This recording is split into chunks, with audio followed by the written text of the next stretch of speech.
What's up everybody, Gundam Flexing here, and in this video we're going to be checking out the just completed 12th scale of Ultraman suit version 7.3 fully armed version. This guy is a product of Bandai which came out in late September of 2019 and at the time of this video could cost you roughly around $50.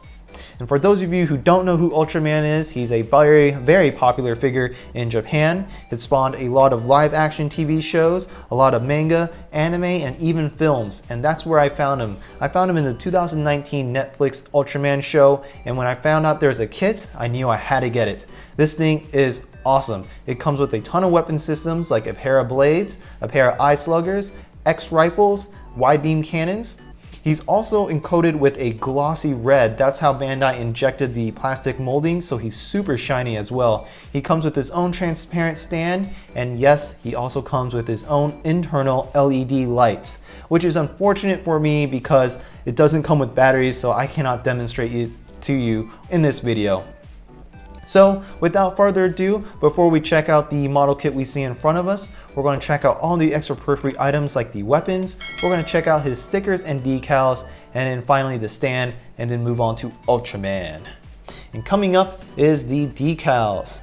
And here they are, transparent decals, just like the real grade decals in Gunpla. I didn't choose to use any of them because I didn't find it necessary. I may use number 6. I like to use decals which doesn't come in a pair. Basically, I don't have to put it on the left side or right side evenly. I could just put it on one side, and usually they're like the nomenclature or some sort of identification. So maybe number 6, and I think that's going to be about it. And here is the stickers, the tinfoil stickers. You can tell there are quite a bit, but thankfully they're very easy to apply. We have a pair of X's right here. Now this may look intimidating, but they are single pieces that go behind his calves, on his legs, and there is enough sticker to cover more of the surface area, so no need to worry about that. I'm not very good at applying stickers, so when I was applying this, they were very easy to do, and there were enough pieces or enough of the sticker to cover pretty much any of the surface area, thankfully. And you'll notice right here on the bottom left, number 32, there is 2 tinfoil silver stickers right here. And I did not use any of them. Believe it or not, these 2 actually go inside his helmet somewhere behind his visor. And I think the reason why is so whenever you turn on the LEDs, the light might shine off the silver and make it a little bit brighter. But for me, that wasn't necessary, so I definitely left it on. But anything else, I definitely used. And now onto his weapons. He comes with a pair of X rifles like this, and let me tell you, the detailing on it is really cool. You can see like all the little marks right here, the little holes, the divots. And what's cool about these rifles is that it's detachable right here, so it comes with an extended barrel. So I thought that was really sick, and if you wanted to take it off, you could do it right here. You have a sticker in the front, a sticker in the handle, a sticker on his other handle right here, and of course a sticker in the back. But overall, this weapon system is very simple, but it's pretty sick. And next is his wide beam cannons. Right here, you have some sort of like battery system or whatever at the rear, and of course you have the exhaust or the barrel, which has stickers right inside there, orange stickers. And again, it's pretty detailed. I love this design. It's pretty unique. The way he actually holds it is he holds it like this, so over the weapon system. And right here, where you see the gray little pieces there, that's where he was able to mount it on his wrist so he could securely hold on to it and move it around with his arms. It's really convenient, pretty cool. Of course, you have the stickers at the back. And finally, you have his eye sluggers. Now currently his eye sluggers is mounted right now, so I'm just going to take it off with the hands. And the eye sluggers look like this. Pretty much 2 pieces slapped together, very simple to include the handle. And of course you could just put the eye sluggers one in each hand, or you could add it on to the main handle like this and just have it extended. Now like I was talking about the detailings, what I really like about this weapon is not only does it remind me of that clean on weapon, but here in the center piece right here, and right here, and right here where his hands are, you could actually see the knurling. Isn't that cool?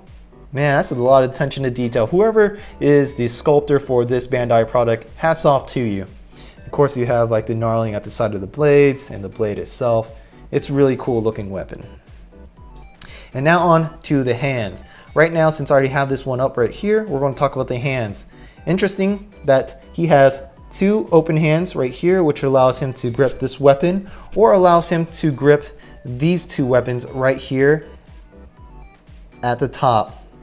He also has a pair of trigger hands, and this is one of them. And the other one is similar, except it's for the other hand. Now, what I find interesting is that there aren't enough backhand pieces right here for all the hands. So pretty much you're going to have to use it for this one, for the open hands, or for the trigger hands. And I thought that was a little bit strange because, well, you should have enough for all the hands typically. And of course you have two open hands right here, right there. And they're just very simple, just open hands, two pieces slapped onto the silver. What's important to note when you start building this, and I think the sculptor took in a lot of consideration, is how you would take the pieces out of the runner. And what I mean is, for example, if we were to use this as an example, you could see right here how the runner isn't connected to the piece outright. It's instead connected to something to the back of the piece, which is incredibly helpful. So you could just snap off this little edge right here, right where the smallest bend is, and then use your hobby knife to cut it up. Now what's important to note too as you build this is that although the red pieces are glossy and it's been pretty much cast when they built it, so the entire piece is actually made out of the same color, the silver pieces are not. So whenever you start building, have yourself a silver Sharpie like this, and it's going to hide all those little white marks all over the place, because you will make it, especially if you can't cut them very cleanly, they're going to show a lot of white marks. So a silver Sharpie will go a long ways. And we'll also have ready on you is a Gundam marker for a dark gray and a Gundam marker for like a rose red. And the rose red is pretty much obviously for the red color on the suit, and the dark gray is pretty much for the darker colors, pretty much like the handle on the side of his wrist. And of course I have some sort of Gundam marker for gray, and that's just for the light gray pieces that's mounted on his back. But absolutely get yourself a silver Sharpie. Your OCD will absolutely thank you.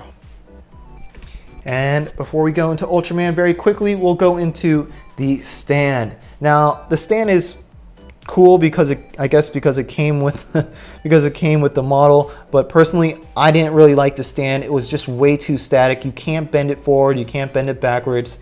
You could take it out like that, and you could try to adjust it like this. So if you wanted it to hold like that, you could. If you wanted to bring it all the way up.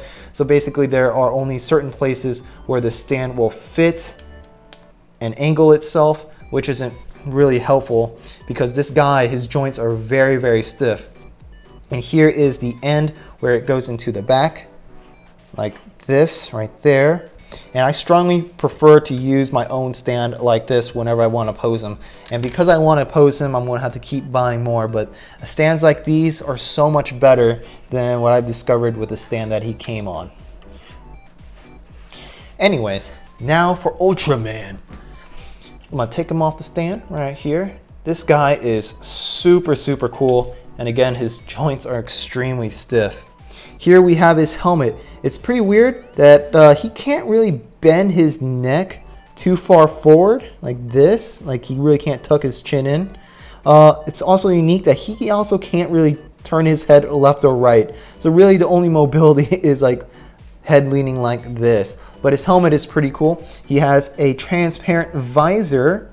He has a blue sticker and of course a little green sticker, which is so small you may want to apply some sort of adhesive. And whenever you turn on the LED lights inside of him, this is the lights will pretty much shine out of his eyes.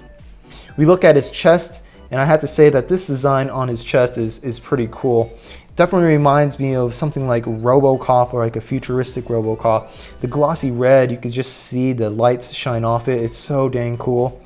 and all the little divots too on the side of his chest. We go into his arms. We have his arms right here. It's very mobile, like that. But again, the joints are very hard and stiff. He has his shoulder pads, his arms right here, which you could bend like this and that. And same thing with the other one, which is pretty cool. If we look at his back, now this is pretty sick. The back can actually mount his 2 rifles, and they go like this. And believe it or not, you see these 2 divots right here and right here. You could just grab them and then fit them in, and they're in there very tight. And that's so cool, like this. And then if you want to, you could also extend the rifles like this, but you cannot extend it over his shoulders or anything like that, but you are able to just move it around his body just in case for the posing. It's pretty sick. And the rest of his back, and if you wanted to turn on the LED, there's the button. It does come with a piece and some sort of runner. It comes with a piece where you're allowed to push the button and the lights will turn on. But again, unfortunately, it doesn't come with batteries, and I didn't have any laying around, so won't have to replace it very soon. We look at his waist. Again, we have a cool glossy. On the side of his waist is where his little 2 swords are, right here and right here. Now these things are very mobile. They could go all the way back, all the way forward, and the fact they're connected to the swords like some sort of like ball joint, you are able to risk and move it, like fan it out however you want. That way whenever you pose him, it won't get in the way. And if we were to check out his swords, this is what they look like. And it is a single piece right there, just trying to get a good zoom. We have his handle, and of course we have his blades right here. And if you're done with it, you could just put it right back in, and it fits very well, as you could tell. And when I'm holding them upside down, the swords will not slide out, which is fantastic. Even comes with a pretty cool case right here. There's pretty much 2 pieces, you just slap them together. You have the end piece right here, and of course you have the connecting piece for his sides. It's pretty cool. It doesn't have anything special on the back, except to note that this one right here, this is how he's connected to the runners, or excuse me, to the base right here or right here. But again, I'm not too keen on using the transparent one, the one it came with, because it's just too limiting for me. And if we look at those legs, on the side of his legs, we have silver. Knees, we have silver. His legs, just like the rest of his body, is pretty stiff. But once you put him in a pose, like, he's not going to like drop his limbs down or anything like that. He does have a wide range of mobility, like this and that, like this, even his knees, like that, like that. So if you wanted to put him in some sort of like charging pose, you're also able to. We look at his feet. He has a cool cover right here that just allows you to flap it front and back. And his feet are pretty small. So I say that because it's not impossible to pose him on his 2 feet, but if you were to mount the rifles on his back, or at least mount the mount without any of the rifles, he is going to be backside heavy and he will fall backwards. But other than that, no, definitely use the stand. That is my recommendation.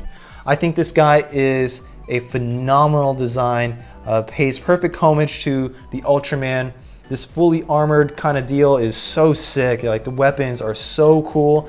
Out of all the weapon systems, whether it's the X rifles, whether it's the wide gun or his blades, I'd say that his Eye Slugger is the coolest. I just love the fact that it has knarling on the center and on the side of the weapons. Attention to detail like that really just makes me in awe of the design and the ability to plastic mold these products.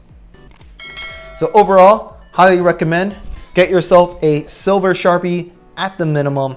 Be prepared that this thing is LED lights and it does not come with any LED lights.